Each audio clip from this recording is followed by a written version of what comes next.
assure everyone in the audience here in the ballroom of the Kansas State University Student Union a very cordial welcome to this convocation, and extend an equally cordial and enthusiastic welcome to thousands of persons in our radio and television audience. I'd like in particular to welcome many close personal friends of our guest of honor today, Governor Alfred M. Landon, who are here not only to hear his address, but to pay him tribute.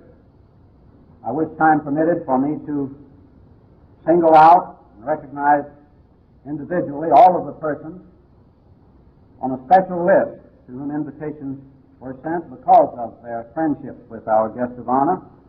They include college and university presidents in our audience, generals of the Army, members of the Board of Regents of the state of Kansas, justices of the Kansas Supreme Court, and important state officials, including legislators. And may I add that most state officials are more important at this season than legislators.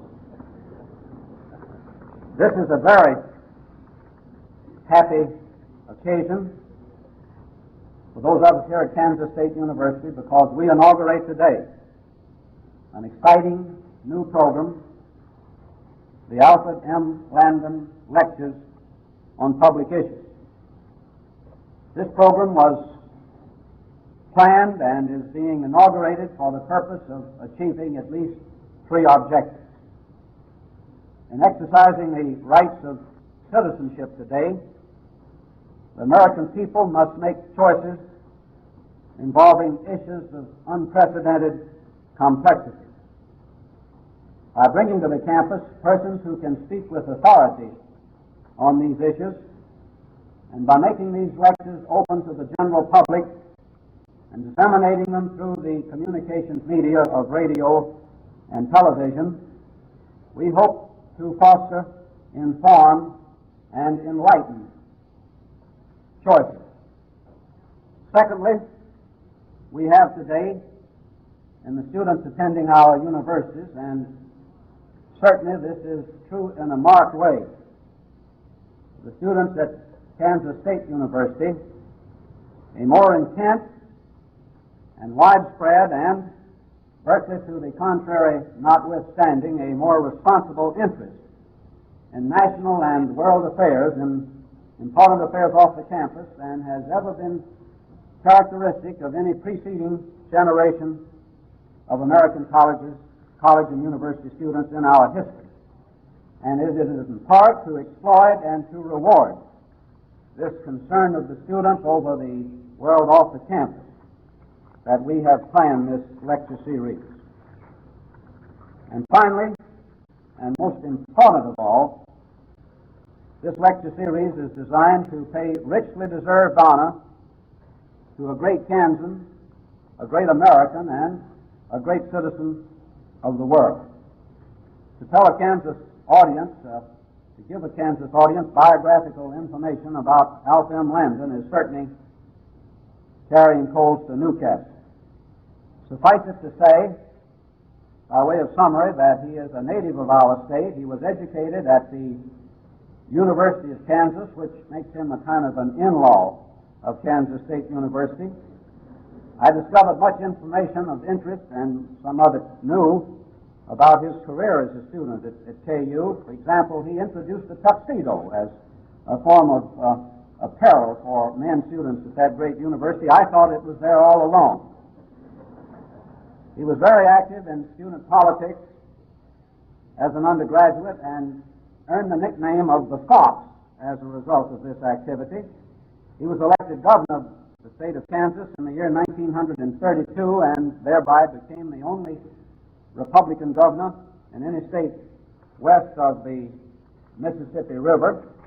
And of course, in 1936, on the first ballot, by an almost unanimous vote, he was selected at the Republican National Convention to be the nominee for president of the Republican Party, and he ran for president on the slogan, Life, Liberty, and Landon.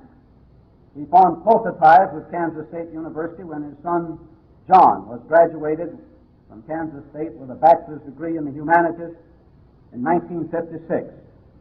Increasingly, in recent years, Governor Landon has become an authoritative and influential voice throughout the land, and for that matter, throughout the world, on public issues. And gratifying to all of us is the fact that he is not a prophet without honor in his own country, because Kansans recognize his statesmanship and his contributions. I reviewed before coming to this convocation this afternoon a dozen editorials written about the Alfred Landon Lecture series, all of whom paid high tribute indeed to our guest of honor. I would quote briefly from three of these.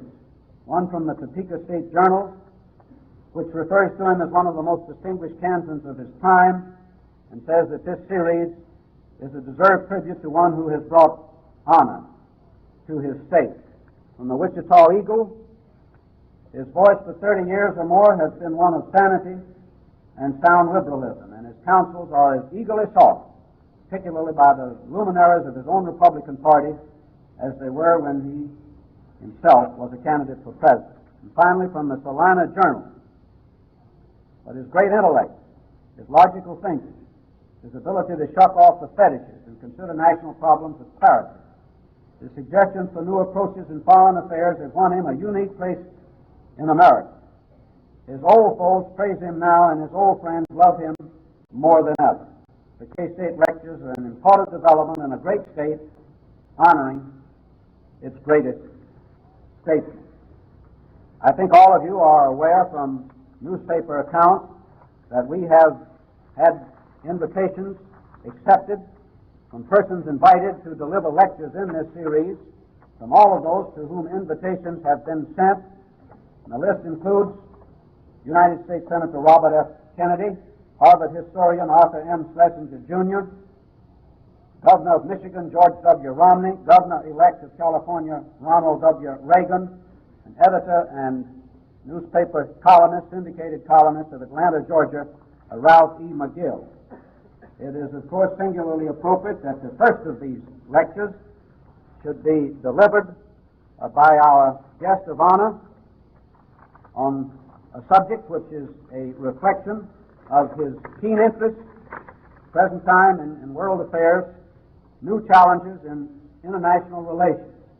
And so I present to you at this time Governor Alfred M. Landon, recently characterized by the New York Times as the liveliest Republican of them all. Governor Landon.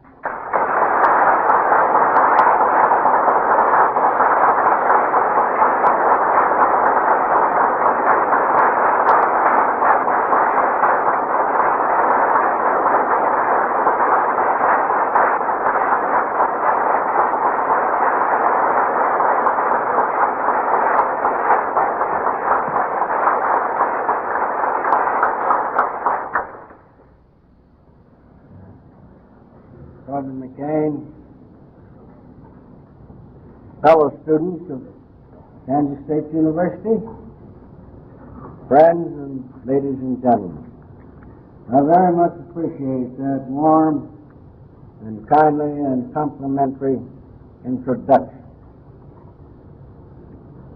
It seems to me that the role of Kansas State University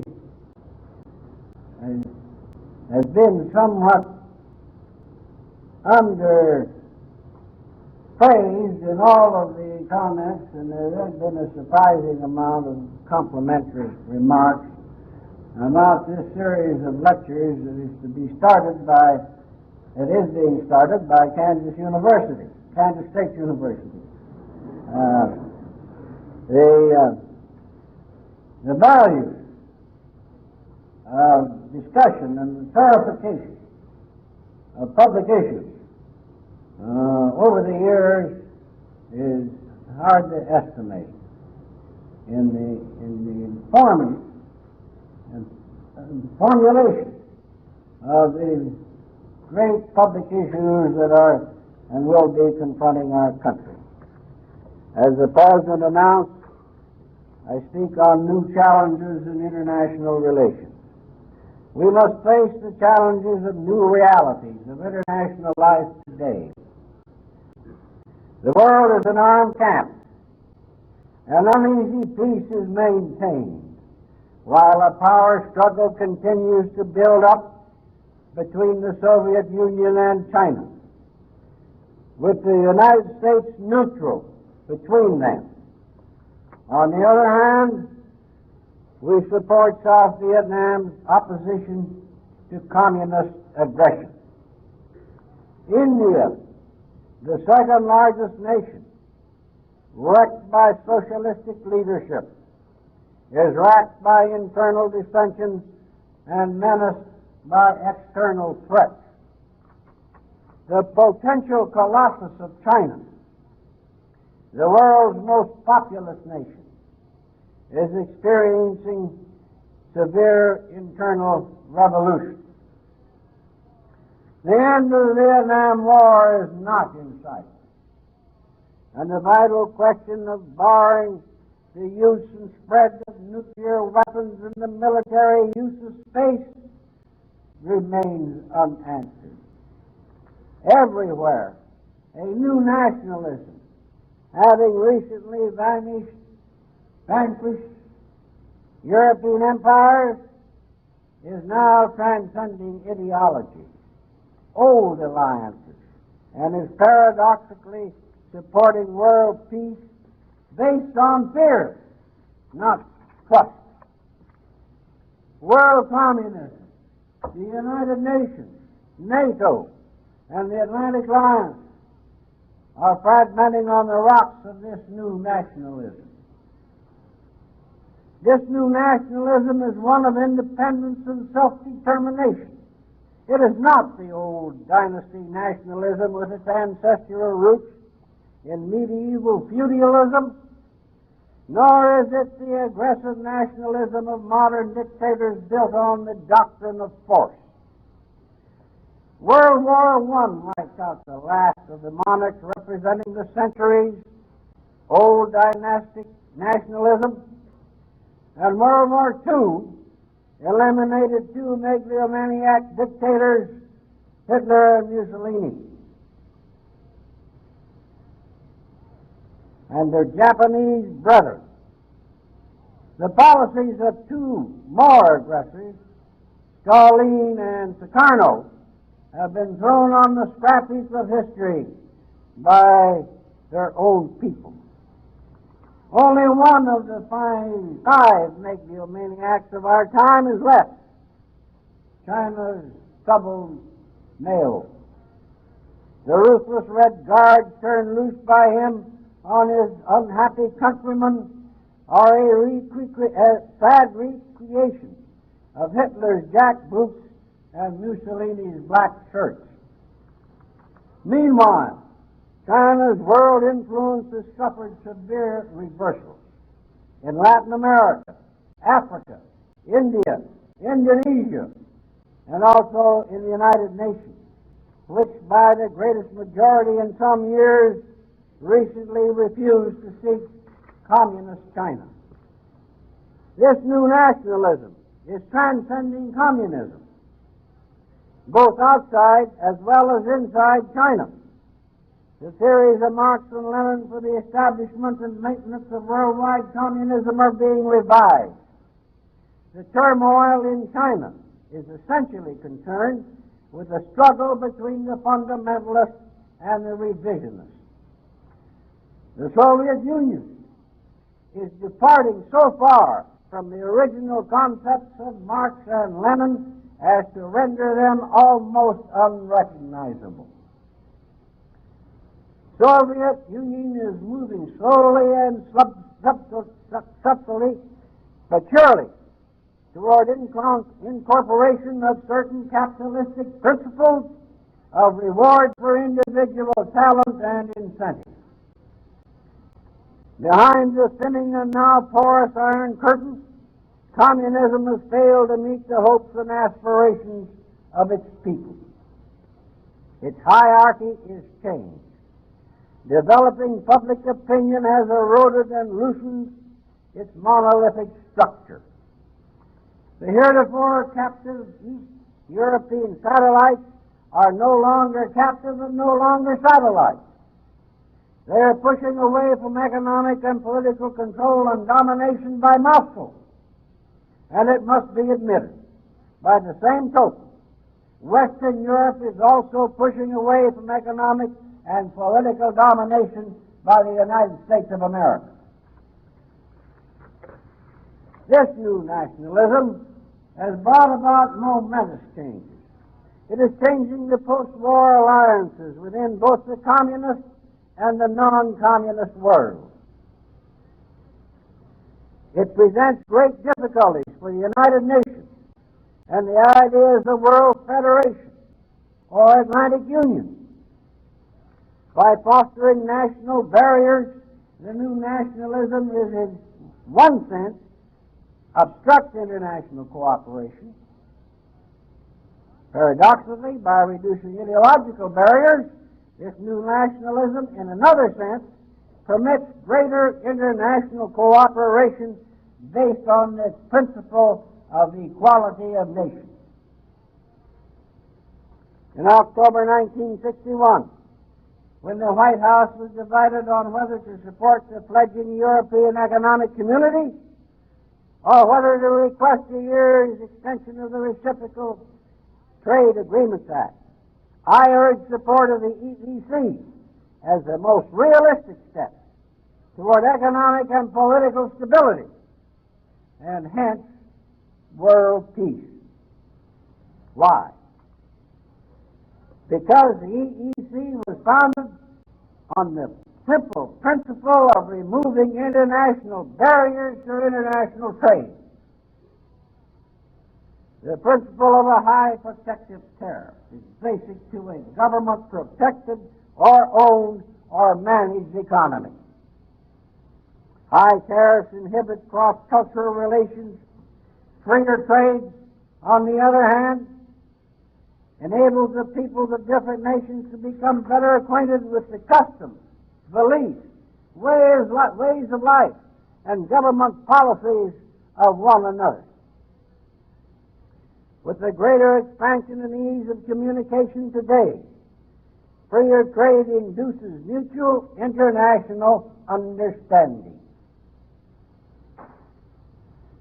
When international understanding is thus achieved, political tensions are reduced, and voices of reason are easier heard and understood.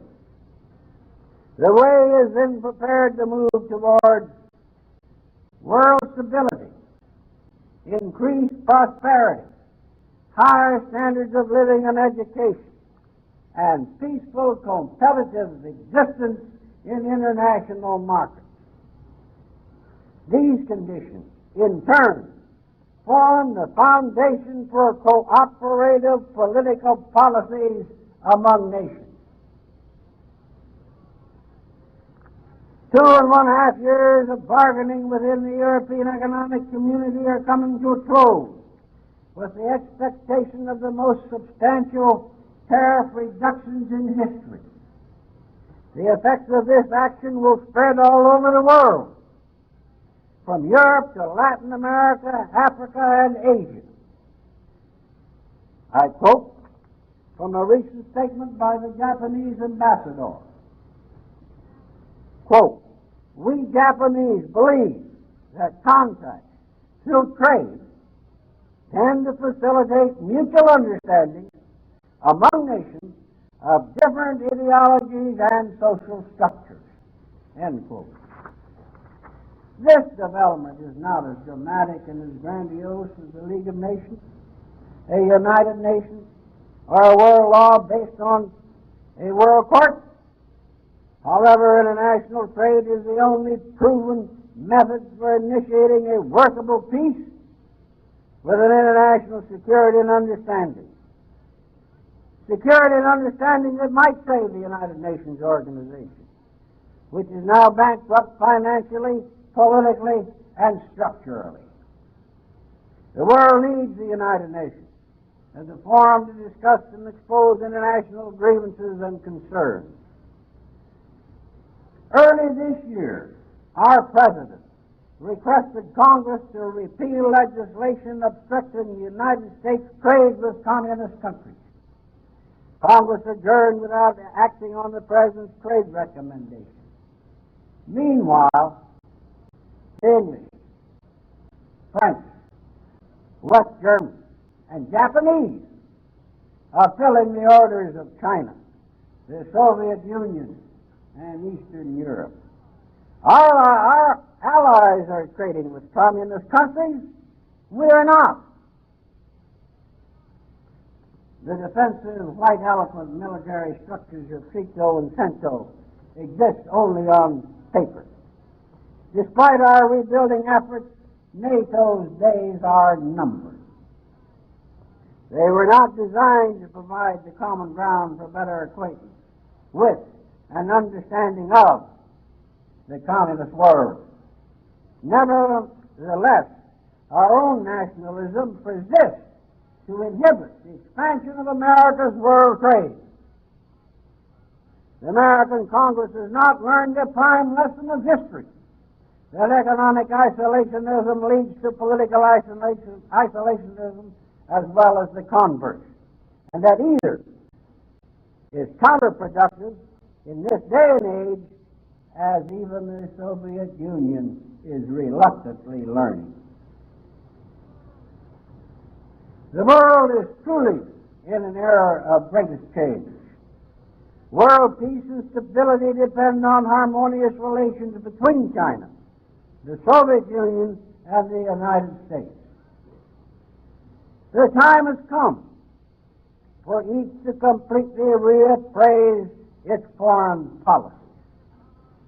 Each major power must ask itself whether it correctly perceives new realities, whether momentous world changes have evoked commensurate policy changes. Specifically, each must introspectively assess whether continuing confrontation with its military strength is the most effective means to assure world peace and stability and hence its own security. What are these new realities? They include the Soviet modernizing of communist dogma, the Sino-Soviet split, the European self-determination and independence from Soviet and American domination, the advent of Chinese nuclear power, the growing non-alignment of developing nations, the recession, if you please, of the communist tide, and worldwide acceptance of the concept of the welfare state.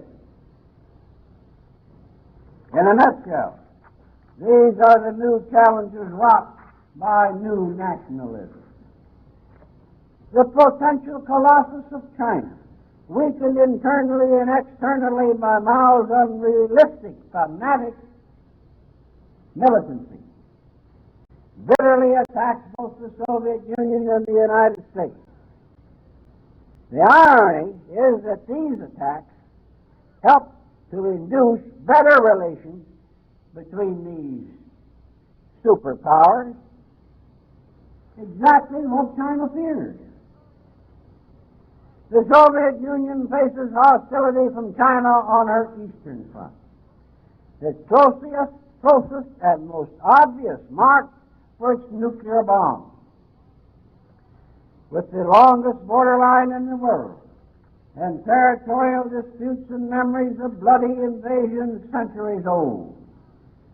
The passage of time has not eliminated from the folklore of Russian memories the ravages of Genghis Khan's hordes, or Napoleon's French or German armies twice in the last 50 years.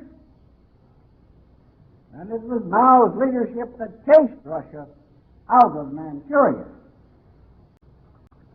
On our western front, the Soviet fears the United Germany as the devil fears holy water.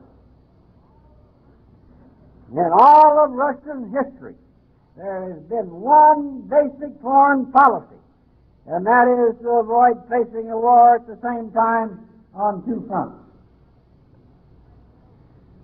By the same token, China faces the Soviet Union on her land front and the United States of America on her Pacific front without a navy. Both the Soviet Union and China face the United States of America, uncertain as to the international policies of the greatest economic power, welfare state, and military power in the world. The Soviet Union lately links together China and the United States of America in formal public attacks. The corollary of such attacks is what the Soviets feared. We have this definite situation then, that the Soviet Union needs the pressure of America on China in the Pacific, despite President Kosygin's continued assertions that, quote, if the war in Vietnam were ended, relations with America would certainly improve, end quote. China, in turn, needs the pressure of America in Europe on the Soviet Union, despite Mao's attacks on both.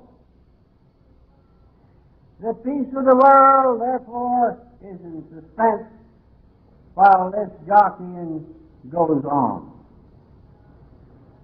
Hence, America is presented with an unusual opportunity to initiate a live and let live policy of competitive economic existence with the Soviet Union or China, or preferably both. Such American initiatives are necessary to reduce tension, violence, war, and the threats of war. In other words, to normalize international relations. Encouraging these policies seems to be developing. In recent months, President Johnson has made three highly significant foreign policy moves that have generally escaped the public attention and discussion they deserve, and have yet to be explained to the American people. Foremost among the foreign policies of the Truman, Eisenhower, Kennedy, and Johnson administrations were the unification of Germany and the political and economic isolation of Communist China. These two policies together, with the implications of the President's commitments at the Manila Conference, signify possible momentous changes in our foreign policy. The first of these three significant moves by President Johnson occurred last July, when he proposed at least a tentative reappraisal of our China policy, with his offer of reconciliation with China. I quote the President, "Lasting peace can never come to Asia as long as the 700 million people of mainland China are isolated by their rulers from the outside world. We persist in efforts to improve relations because we believe that cooperation, not hostility, is the way of the future. That day is not here yet. It may be long in coming, but it is clearly on the way, and come it must." End quote of the President. In September, Vice President Humphrey followed President Johnson's incipient design by speaking of, quote, "building bridges to China," end quote. I've been urging such a policy for a long time without success. Recently, spokesmen for the United States Chamber of Commerce are on record as stating that increased communication with the Peking government is in order. And according to a recent report of the American Friends Service Committee, our President's policy of non-intercourse with China is leading to disaster, said the committee. Quote, "Two of the largest and most powerful nations of the world have since 1950 lived largely in isolated ignorance of one another and in an atmosphere of mutual fear and hate. Don't forget that word fear. Some attempt to break the present deadlock is long and dangerously overdue. Amen. And the folks have amen doesn't go on. The point is to be emphasized here is not that our China policy is soon to be reversed. China has replied to the President with more lies and abuse. Rather, this question of great interest to both the United States and the Soviet Union is, after Mao, what? It is anticipation of answering this important question that the pending reappraisal of our China policy acquires added significance. The second of the three meaningful moves was inherent in Mr. Johnson's assertion of last August that better relations with the Soviet Union must, quote, must be our first concern, end quote. By implication, the President thereby signified our intention to abandon the priority of the reunification of Germany. I quote from Joseph C. Harsh of the Christian Science Monitor. The President has formally stated that reunification of Germany can come about only within the reunification of Europe.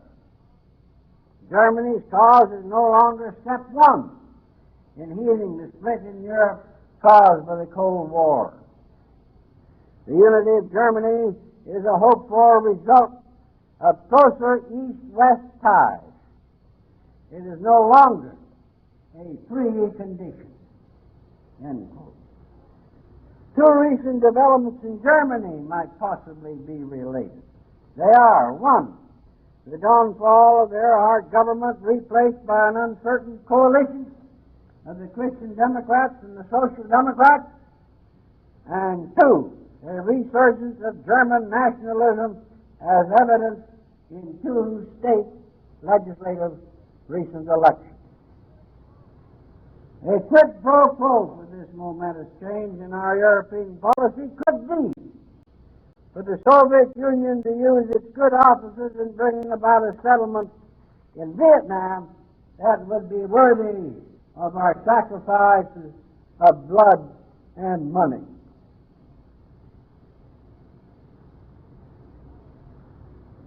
I was asked on the cut for the CBS just what I meant by that. And I summed it all up by saying, well, it's known in America as that politics making strange bedfellows.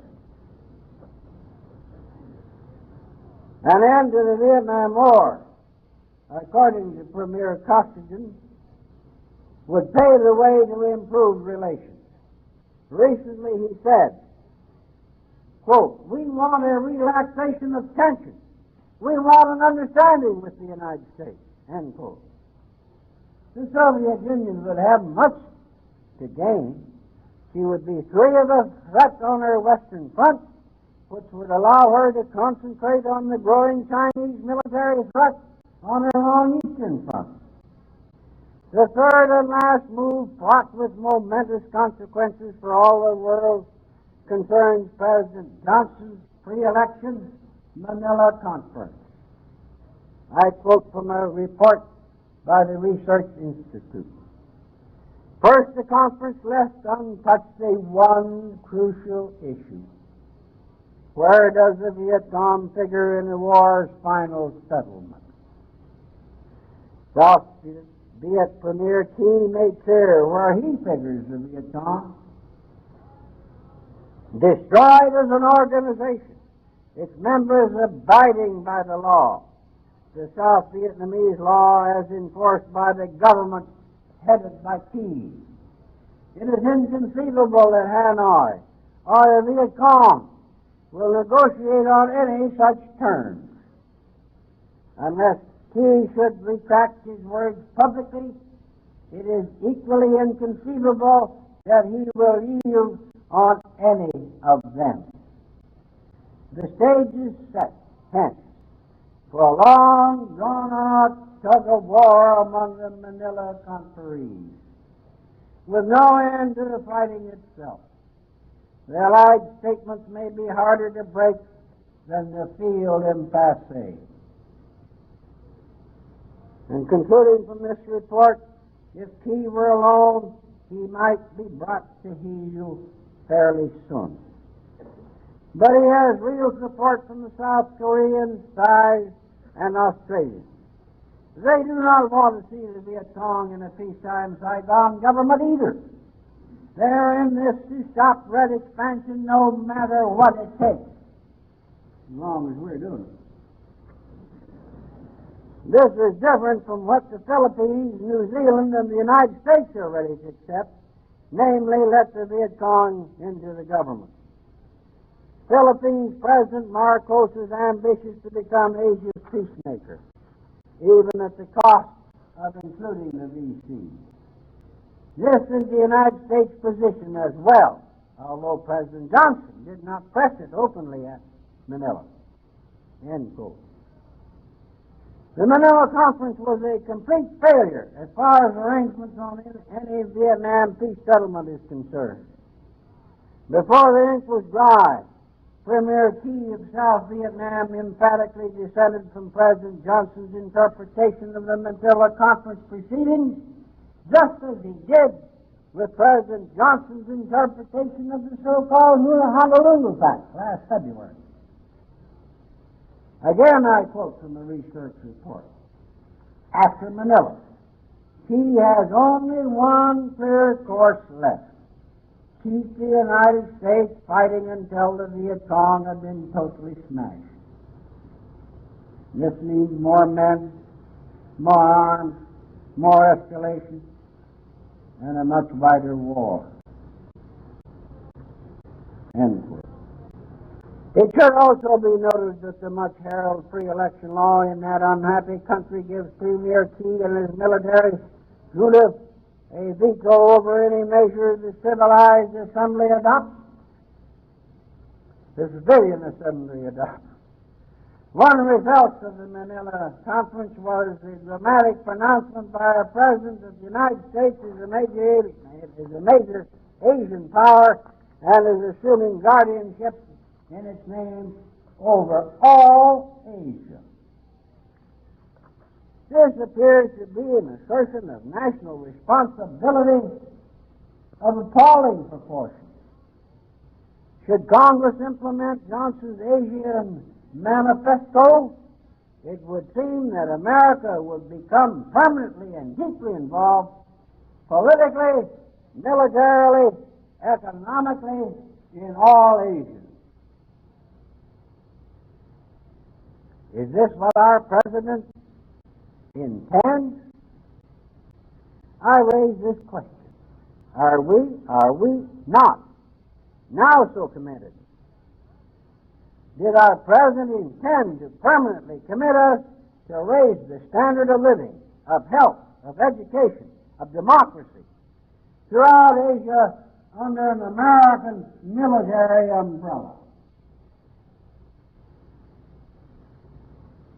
Nearly 2 months have passed without any explanation by our President of this sweeping pronouncement.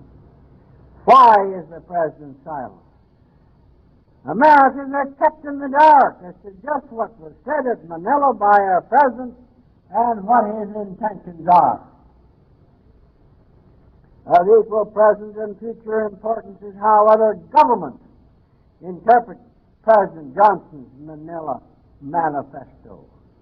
Do they consider it as a definite projection of United States foreign policy, or do they consider his expansive statement as merely a gesture of good intention designed to obscure the ultimate failure of this conference to agree on peace in Vietnam? Have they learned that American presidents' words do not, quote, always weigh a ton, end quote, as Mr. Coolidge said? Perhaps, when interpreting our President's Manila statement, Other governments might recall previous American international commitments which we did not honor, as, for example, the open door for China, which we ignored when Japan invaded Manchuria in 1931. Or they might recall the Buffalo speech of John Foster Dulles during the 1952 presidential election campaign, pledging the new administration, if elected, to liberation of the captive nations of Eastern Europe, a pledge that was to contribute to the East German and Hungarian revolt of 1956 in expectation of American support that was never forthcoming. Or our President's Manila pronouncement might be explained as, quote, speaking softly but carrying a big stick, end quote. If this is the correct interpretation, then the question must be asked, ladies and gentlemen, just how big a stick does America intend to carry in Asia in the light of spreading nuclear power? Do we really need such paramountcy in Asia? In October 1964, China formally proposed a conference of the 5 nuclear powers preliminary to a conference of all nations to abolish nuclear weapons. I immediately urged American acceptance, at least for the purpose of discussion. Secretary General Youssef somewhat unprecedentedly publicly endorsed my statement the next morning. But the Johnson administration dismissed offhand China's overtures on the ground that it was mere propaganda, and that China's nuclear bomb was obsolete and would be for 20 or more years before China would perfect a means of delivering it. But in less than 2 years, China has demonstrated that she's already achieved the capacity to develop an on-target missile delivery system and a bomb of such thermonuclear characteristics. And finally, there is a question if President Johnson meant what he seemed to say at Manila. Where is he going to get the money to bring his great society to all of Asia? And this in addition to the pressing question of where he's going to get the money to finance both a big war and yet continue his great society for the home folks. If our President's new Asian policy is undertaken, the greater question must be asked, what responsibility, morally or otherwise, do we Americans actually have to bankrupt ourselves for President Johnson's unrealistic policy of world salvation? If it is described as a part of the program to contain communism, let us observe how communism is containing itself by its unworkable theory, as can be seen in communist-dominated countries everywhere. Indonesia is the latest example, plus the African states that have kicked out both Chinese and Russian attempts at communist domination. It will be the responsibility of our Congress to implement President Johnson's Manila Manifesto, or to refuse to assume its frightful consequences when and if the President requests the necessary appropriations to implement it. Even a token congressional appropriation would be tantamount to the assumption of responsibility that would lead to various future complications. While the President's astounding Manila Manifesto does not require treaty ratification by the United States Senate, it is so vital to America's interest that I believe that the Senate Committee on Foreign Relations ought to probe all its facets and to expose all its implications and our obligations under it for the attention of the American people as well as the peoples everywhere.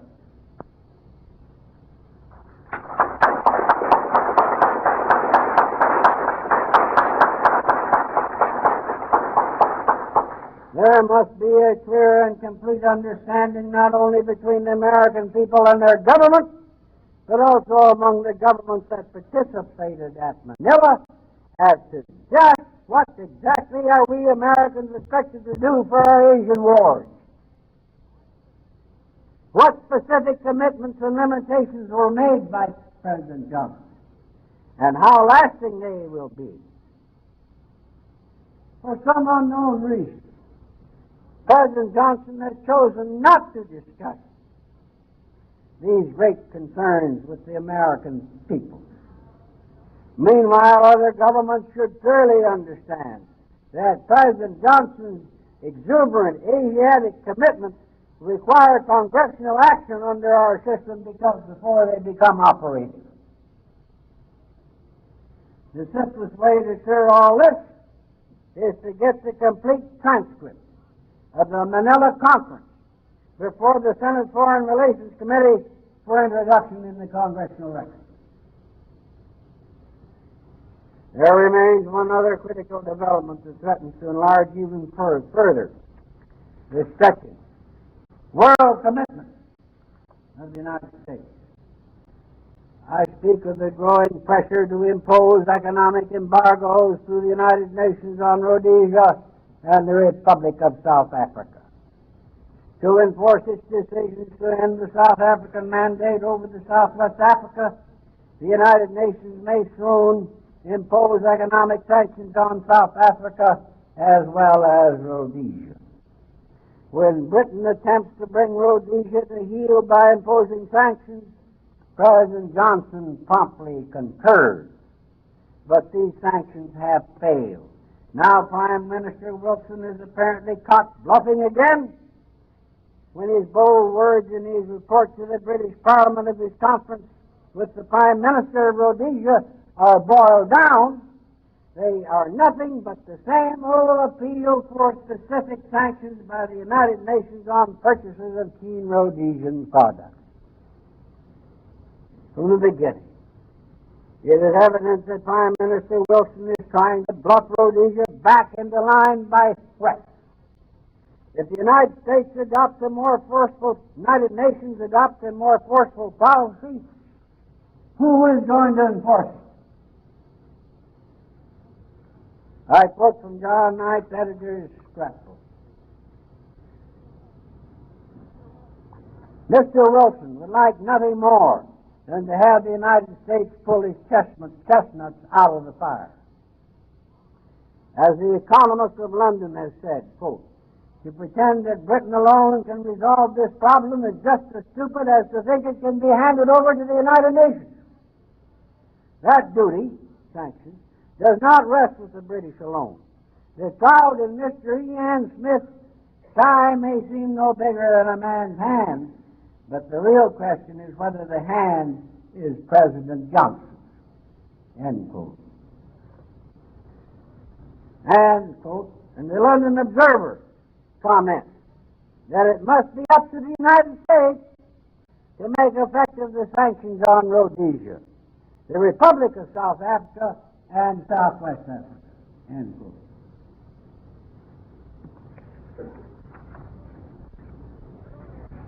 Now, the only effective means of enforcing economic embargoes is by a naval blockade, not to mention air cover. To effectively blockade the coast of South and Southwest Africa would be a prodigious and very expensive undertaking. Our Navy is already fully committed. Our first fleet is patrolling the California coast and the second fleet the Atlantic coast.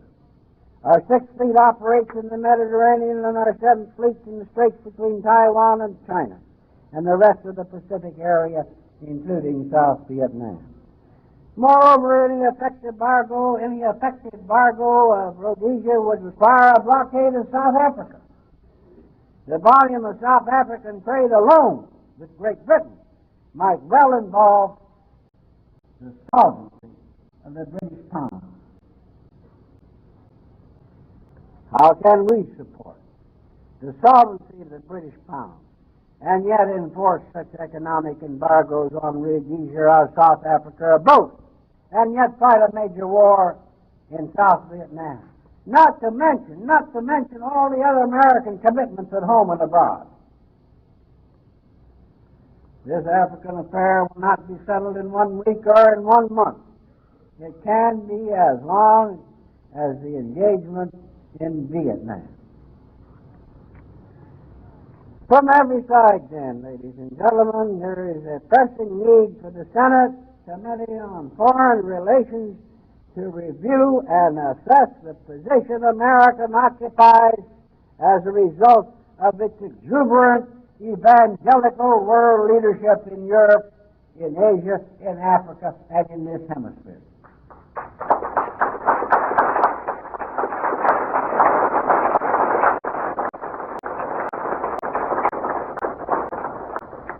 Why don't you believe in and support President Johnson's policies of new contacts with both the Soviet Union and China as a basis for better international understanding? I believe Senator Fulbright's announced plan for a full and comprehensive review by the Senate Foreign Relations Committee in both public and closed hearings is both timely and essential.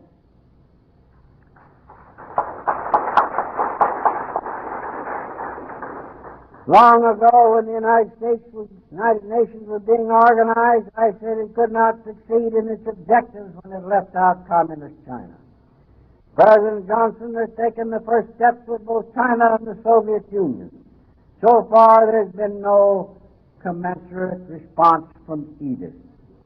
Our President is leading from strength, both economically and militarily. There is as much need, perhaps, more for our national administration's intelligent concentration on strengthening our economic foundations and backlogs as on strengthening our military.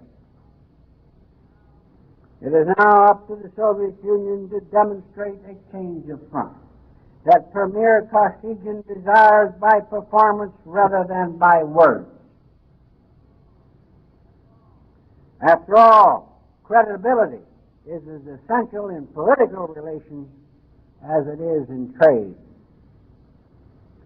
Let me conclude by simply saying this. We should respond to the new nationalism and other new challenges in international relations in our continuing search for world peace.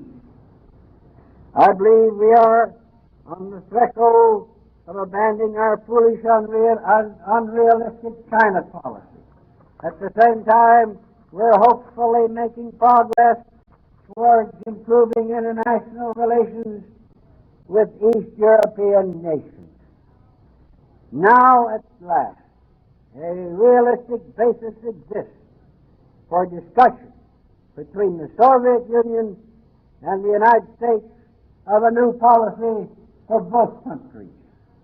Should China recover from her present insanity and join in a responsible interaction with the Soviet Union and the United States, a new era in international relations would commence that would shape the destiny of this world by creating stability on which peace with security is ultimately based.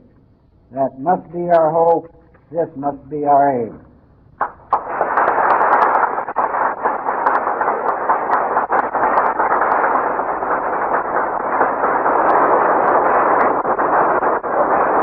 We've been listening to an address by former Kansas Governor Alfred M. Landon, inaugurating a distinguished series of lectures on public affairs which bear his name here at Kansas State University.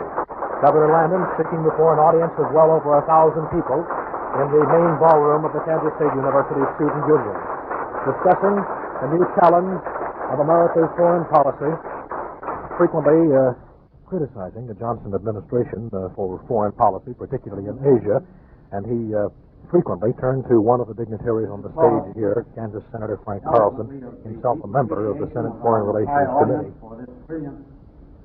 who the governor frequently mentioned the need for the Senate Foreign Relations Committee to review the facets and implications and obligations of American foreign policy, particularly in Asia.